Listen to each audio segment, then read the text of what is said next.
नमस्कार भक्तजनों। भक्तों, शुक्रवार का व्रत करने वाला, कथा कहने वाला, सुनने वाला हाथ में गुड़ व भुने हुए चने रखें।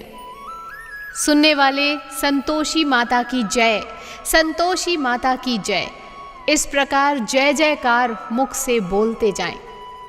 कथा समाप्त होने पर हाथ का गुड़ चना गौ माता को खिलाएं। कलश में रखा हुआ गुड़ चना सबको प्रसाद के रूप में बांट दें। कथा से पहले कलश को जल से भरें, उसके ऊपर गुड़ चने से भरा कटोरा रखें। कथा समाप्त होने और आरती होने के बाद कलश के जल को घर में सब जगहों पर छिड़कें और बचा हुआ जल तुलसी के पौधे में डाल दें। 5 रुपए का गुड़ चना लेकर माता का व्रत करें। गुड़ घर में हो तो ले लें, विचार न करें, क्योंकि माता भावना की भूखी है, कम ज़्यादा कुछ नहीं देखती। इसलिए जितना अर्पण करें श्रद्धा और प्रेम मन में रखकर प्रसन्नता से करें।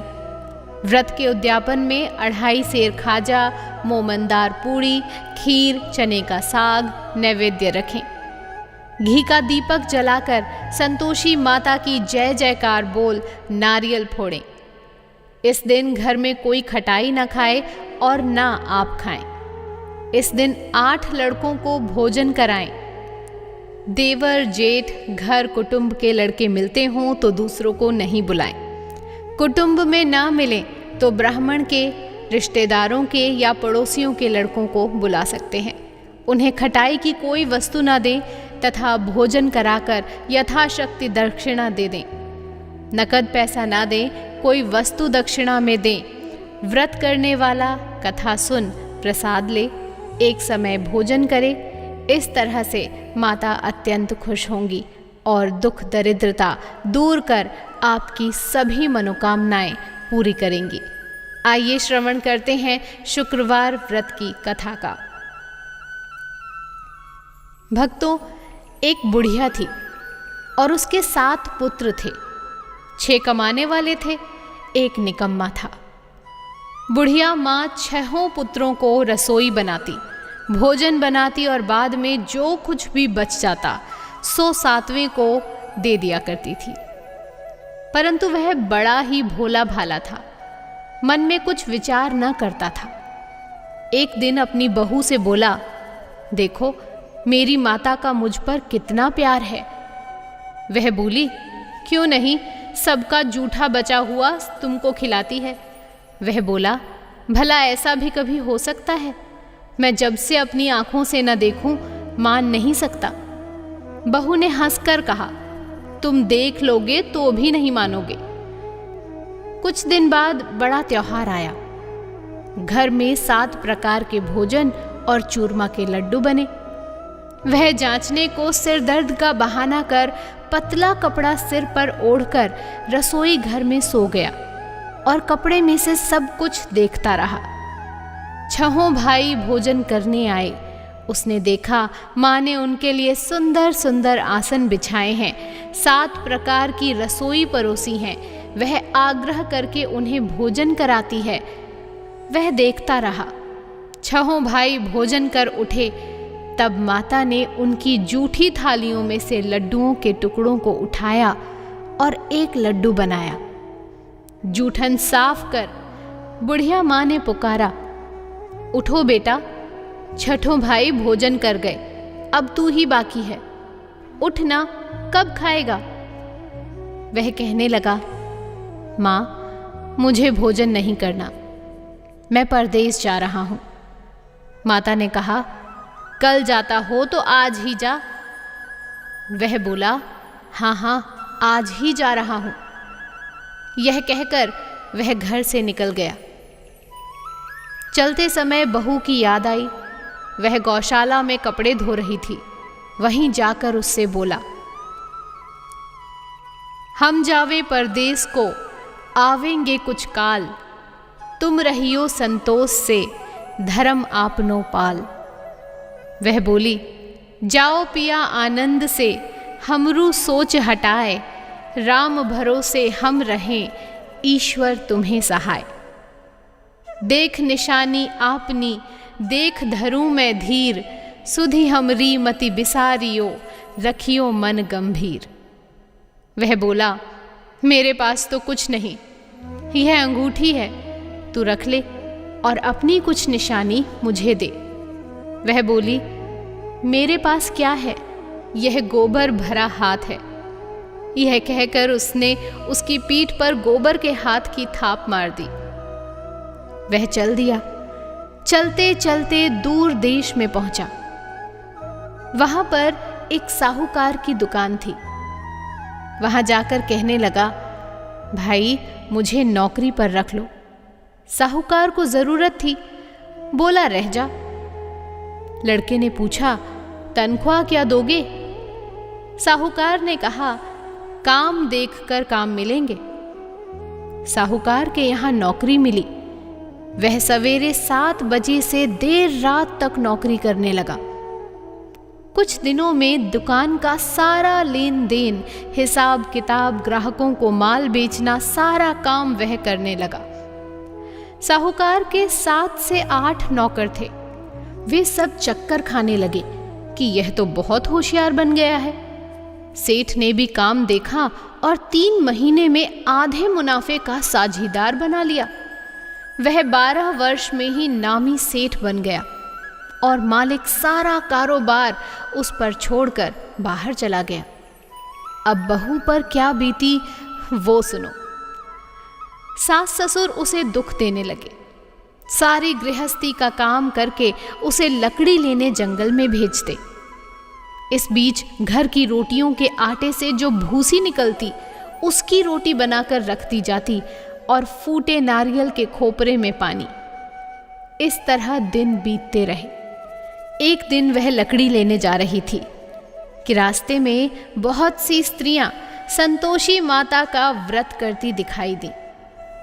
वह खड़ी हो कथा सुनकर बोली, बहनों, यह तुम किस देवता का व्रत करती हो और इसको करने से क्या फल मिलता है? इस व्रत के करने की क्या विधि है? यदि तुम अपने व्रत की यह विधि मुझे भी समझा दोगी तो मैं तुम्हारा एहसान मानूंगी। तब उनमें से एक स्त्री बोली, सुनो, यह संतोषी माता का व्रत है। इसके करने से निर्धनता, दरिद्रता का नाश होता है, लक्ष्मी आती है, मन की चिंताएं दूर होती हैं, घर में सुख होने से मन को प्रसन्नता और शांति मिलती है, निपुत्र को पुत्र मिलता है, प्रीतम बाहर गया हो तो जल्दी आए, कुंवारी कन्या को मनपसंद वर मिल जाए, राजद्वारे में बहुत दिनों से मुकदमा चलता हो तो खत्म हो जाए, सब तरह सुख शांति हो, घर में धन जमा हो, पैसा जायदाद का लाभ हो, रोग दूर हो जाए तथा जो कुछ मन में कामना हो वे सब संतोषी माता की कृपा से पूरी हो जाती है। इसमें कोई संदेह नहीं है। वह पूछने लगी, यह व्रत कैसे किया जाता है, यह भी बताओ तो बड़ी कृपा होगी।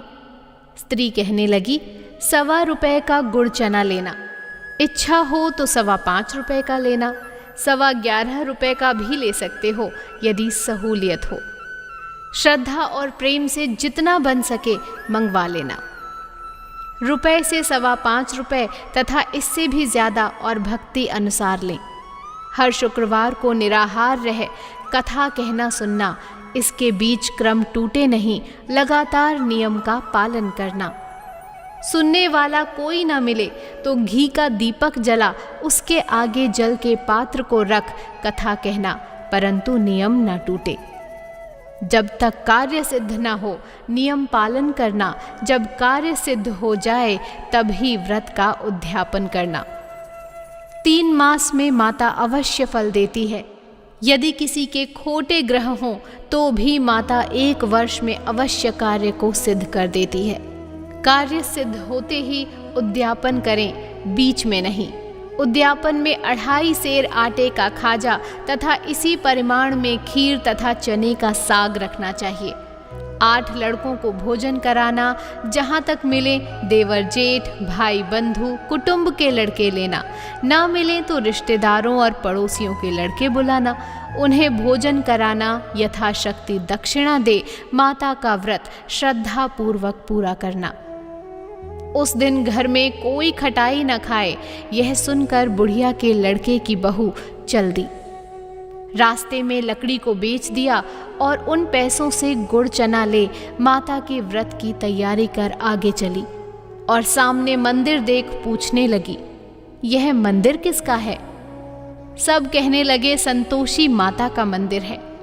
यह सुनकर माता के मंदिर में जा माता के चरणों में लौट गई। दीन होकर विनती करने लगी, माँ, मैं निपट मूर्ख हूँ, व्रत के कुछ नहीं जानती, मैं बहुत दुखी हूँ। हे माता जगजननी, मेरा दुख दूर कर, मैं तेरी शरण में हूँ। माता को दया आई। एक शुक्रवार बीता कि दूसरे शुक्रवार बीता कि दूसरे शुक्रवार उसके पति का पत्र आया और तीसरे को उसका भेजा हुआ पैसा भी आ पहुँचा। यह देख जेठानी मुँह सिकोड़ने लगी, इतने दिनों में पैसा आया, इसमें क्या बड़ाई है? लड़के ताने देने लगे। काकी के पास अब पत्र आने लगे, रुपया आने लगा। अब तो काकी की खातिर बढ़ेगी, अब तो काकी बुलाने से भी नहीं बोलेगी। बेचारी सरलता से कहती, भैया पत्र आवे, रुपया आवे तो हम सबके लिए अच्छा है। ऐसा कहकर आंखों में आंसू भरकर संतोषी माता के मंदिर जाकर मातेश्वरी के चरणों में गिरकर रोने लगी। माँ, मैंने तुमसे पैसा नहीं मांगा, मुझे पैसे से क्या काम है, मुझे तो अपने सुहाग से काम है। मैं तो अपने स्वामी के दर्शन और सेवा मांगती हूँ। माता ने प्रसन्न होकर कहा, जा बेटी, तेरा स्वामी आएगा। यह सुन खुशी से बावली हो घर में जा काम करने लगी। अब संतोषी माँ विचार करने लगी, पुत्री से मैंने कह तो दिया तेरा पति आएगा, पर आएगा कहाँ से? वह तो स्वप्न में भी इसे याद नहीं करता, उसे याद दिलाने मुझे जाना पड़ेगा। इस तरह माता बुढ़िया के बेटे के पास जा स्वप्न में प्रकट हो कहने लगी, साहूकार के बेटे, सोता है या जागता है? वह बोला, माता, सोता भी नहीं हूँ, जागता भी नहीं हूँ, बीच में ही हूँ, कहो क्या आज्ञा है? माँ कहने लगी, तेरा घर बार कुछ है या नहीं? वह बोला, सब कुछ है माता, माँ बाप, भाई बहन, बहू, क्या कमी है? माँ बोली, भोले पुत्र, तेरी स्त्री घोर कष्ट उठा रही है, माँ बाप उसे दुख दे रहे हैं, वह तेरे लिए तरस रही है, तू उसकी सुधि ले। वह बोला, हाँ माता, यह तो मुझे मालूम है, परंतु मैं जाऊं कैसे? परदेश की बात है, लेन देन का कोई हिसाब नहीं, कोई जाने का रास्ता नज़र नहीं आता, कैसे चला जाऊं माँ? माँ कहने लगी, मेरी बात मान, सवेरे नहा धोकर संतोषी माता का नाम लेकर घी का दीपक जला, दंडवत प्रणाम कर दुकान पर जा बैठ। देखते देखते तेरा लेन देन सब चुक जाएगा, जमा माल बिक जाएगा, सांझ होते होते धन का ढेर लग जाएगा। जब सुबह बहुत जल्दी उठ उसने सपने की बात कही तो सब उसकी बात सुनकर उसका मजाक उड़ाने लगे। कहीं सपने भी सच होते हैं? एक बूढ़ा बोला, देख भाई, मेरी बात मान, इस प्रकार सच झूठ करने के बदले जैसा कहा है वैसा ही करने में तेरा क्या जाता है? वह बूढ़े की बात मान, स्नान कर संतोषी माँ को दंडवत प्रणाम कर घी का दीपक जला दुकान पर जा बैठा। थोड़ी देर में क्या देखता है कि देने वाले रुपया लाए, लेने वाले हिसाब लेने लगे। कोठे में भरे सामानों के खरीदार नकद दाम में सौदा करने लगे। शाम तक धन का ढेर लग गया। माता का चमत्कार देख प्रसन्न हो मन में माता का नाम ले घर ले जाने के वास्ते गहना कपड़ा खरीदने लगा और वहाँ के काम से निपटकर वह घर को रवाना हुआ। वहाँ बहू बेचारी जंगल लकड़ी लेने जाती है। लौटते वक्त माँ के मंदिर पर विश्राम करती है। वह तो रोजाना रुकने का स्थान था। दूर से धूली उड़ती देख वह माता से पूछती है, हे माता, यह धूल कैसी उड़ रही है? माँ कहती है, हे पुत्री, तेरा पति आ रहा है।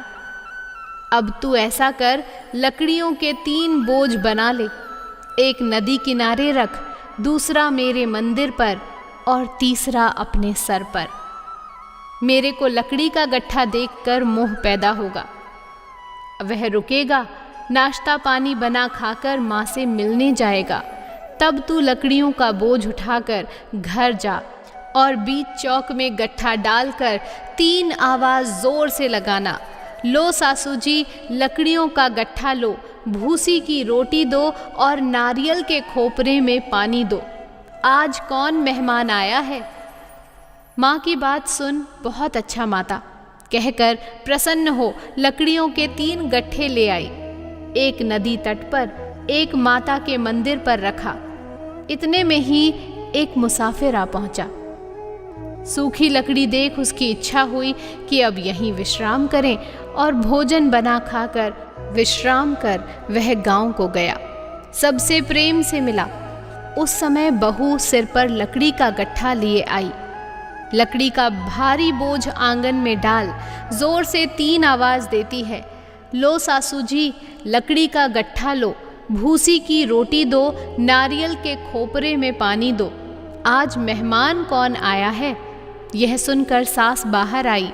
अपने दिए हुए कष्टों को भुलाते हुए बोली, ऐसा क्यों कहती है? तेरा मालिक ही तो आया है। आ बैठ, मीठा भात खा, भोजन कर, कपड़े गहने पहन। इतने में आवाज़ सुन उसका स्वामी बाहर आता है और अंगूठी देख व्याकुल हो माँ से पूछता है, माँ, यह कौन है? माँ कहती है, बेटा, ये तेरी बहू है। आज 12 वर्ष हो गए, तू जब से गया है तब से सारे गांव में जानवर की तरह भटकती फिरती है।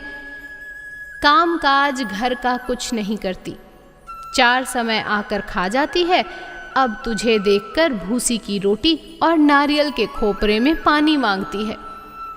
वह लज्जित हो बोला, ठीक है माँ, मैंने इसे देखा है और तुम्हें भी देखा है।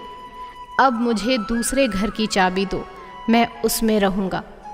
तब माँ बोली, ठीक है बेटा, तेरी जैसी मर्जी, कहकर चाबी का गुच्छा पटक दिया।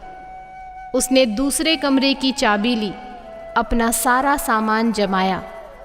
एक में ही वहाँ राजा के महल जैसा ठाठ बाट बन गया। अब क्या था, वे दोनों सुखपूर्वक रहने लगे। इतने में अगला शुक्रवार आया। बहू ने अपने पति से कहा कि मुझे माता के उद्यापन की तैयारी करनी है। पति बोला, बहुत अच्छा, खुशी से करो। वह तुरंत ही उद्यापन की तैयारी करने लगी। जेठ के लड़कों को भोजन के लिए कहने गई। उसने किया, परंतु पीछे जेठानी अपने बच्चों को सिखाने लगी, देखो रे, भोजन के समय सब लोग खटाई मांगना, जिससे उसका उद्यापन पूरा ना हो। लड़के जीमने आए, खीर पेट भर कर खाई, परंतु याद आते ही कहने लगे, हमें कुछ खटाई दो, खीर खाना हमें भाता नहीं, देखकर अरुचि होती है। बहू कहने लगी, खटाई किसी को नहीं दी जाएगी, यह तो संतोषी माता का प्रसाद है। लड़के तुरंत उठ खड़े हुए, बोले कि पैसा लाओ। भोली बहू व्रत की विधि कुछ जानती नहीं थी, सो उन्हें पैसे दे दिए। लड़के उसी समय जाकर के इमली ला खाने लगे। यह देखकर बहू पर माता जी ने कोप किया। राजा के दूत उसके पति को पकड़ कर ले गए। अब सब मालूम पड़ जाएगा जब जेल की हवा खाएगा। बहू से यह वचन सहन नहीं हुए। रोती रोती माता के मंदिर में गई। हे माता, तुमने यह क्या किया? हंसा कर अब क्यों रुलाने लगी? माता बोली, पुत्री, उद्यापन करके मेरा व्रत भंग किया है, इतनी जल्दी सब बातें भुला दी। वह कहने लगी, माता, भूली तो नहीं हूँ, ना कुछ अपराध किया है। मुझे तो उन लड़कों ने भूल में डाल दिया। मैंने भूल से उन्हें पैसे दे दिए, मुझे क्षमा कर दो माँ। माँ बोली, ऐसे भी कभी भूल होती है। वह बोली, माँ मुझे माफ कर दो, मैं फिर तुम्हारा उद्यापन करूंगी। माँ बोली, अब भूल मत करना। वह बोली, अब ना होगी। माँ बतलाओ वह कैसे आएंगे। माँ बोली, जा पुत्री, तेरा पति तुझे रास्ते में ही आता मिलेगा। वह घर को चली। राह में पति आता मिल गया। उसने पूछा, तुम कहाँ गए थे? तब वह कहने लगा, इतना धन कमाया है, उसका टैक्स राजा ने मांगा था, वह भरने गया था। वह प्रसन्न हो बोली, भला हुआ, अब घर चलो। कुछ दिन बाद फिर शुक्रवार आया। वह बोली, मुझे माता का उद्यापन करना है। पति ने कहा, अवश्य करो। वह फिर जेठ के लड़कों से भोजन को कहने गई। जेठानी ने एक दो बातें सुनाई और लड़कों को सिखा दिया कि तुम पहले की ही तरह खटाई मांगना। लड़के कहने लगे, हमें खीर खाना नहीं भाता, जी बिगड़ता है, कुछ खटाई खाने को देना। वह बोली, खटाई खाने को नहीं मिलेगी, आना हो तो आओ। वह ब्राह्मणों के लड़के को बुला भोजन कराने लगी। यथाशक्ति दक्षिणा की जगह एक एक फल उन्हें दिया। इससे संतोषी माता प्रसन्न हुई। माता की कृपा होते ही 9वें मास उसको चंद्रमा के समान सुंदर पुत्र प्राप्त हुआ। पुत्र को लेकर प्रतिदिन माता जी के मंदिर में जाने लगी। माँ ने सोचा कि यह रोज आती है, आज क्यों ना मैं ही इसके घर चलूं, इसका आसरा देखूं तो सही। यह विचार कर माता ने भयानक रूप बनाया। गुड़ और चने से सना, ऊपर सूंड के समान होंठ, उस पर मक्खियां सा भिनभिना रही थी। दहलीज में पांव रखते ही उसकी सास चिल्लाई, देखो रे, कोई चुड़ैल डाकिन चली आ रही है, लड़कों इसे भगाओ, नहीं तो किसी को खा जाएगी। लड़के डरने लगे और चिल्लाकर खिड़की बंद करने लगे। बहू रोशनदान में से देख रही थी। प्रसन्नता से पगली होकर चिल्लाने लगी, आज मेरी मात जी मेरे घर आई हैं, यह कहकर बच्चे को दूध पिलाने से हटाती है। इतने में सास का क्रोध फूट पड़ा। बोली, रांड, इसे देखकर कैसी उतावली हुई है जो बच्चे को पटक दिया। इतने में माँ के प्रताप से जहाँ देखो वहीं लड़के ही लड़के नजर आने लगे। वह बोली, माँ जी, मैं जिनका व्रत करती हूँ यह वही संतोषी माता हैं। इतना कह झट से सारे घर के किवाड़ खोल देती है। सबने माता के चरण पकड़ लिए और विनती कर कहने लगे, हे माता, हम मूर्ख हैं, हम अज्ञानी हैं, पापी हैं। तुम्हारे व्रत की विधि हम नहीं जानते। तुम्हारा व्रत भंग कर हमने बहुत बड़ा अपराध किया है। हे माता, आप हमारा अपराध क्षमा करो। इस प्रकार माता प्रसन्न हुई। माता ने बहू को जैसा दिया वैसा सबको दे, जो पढ़े उसका मनोरथ पूर्ण हो। बोलो संतोषी मात की जय।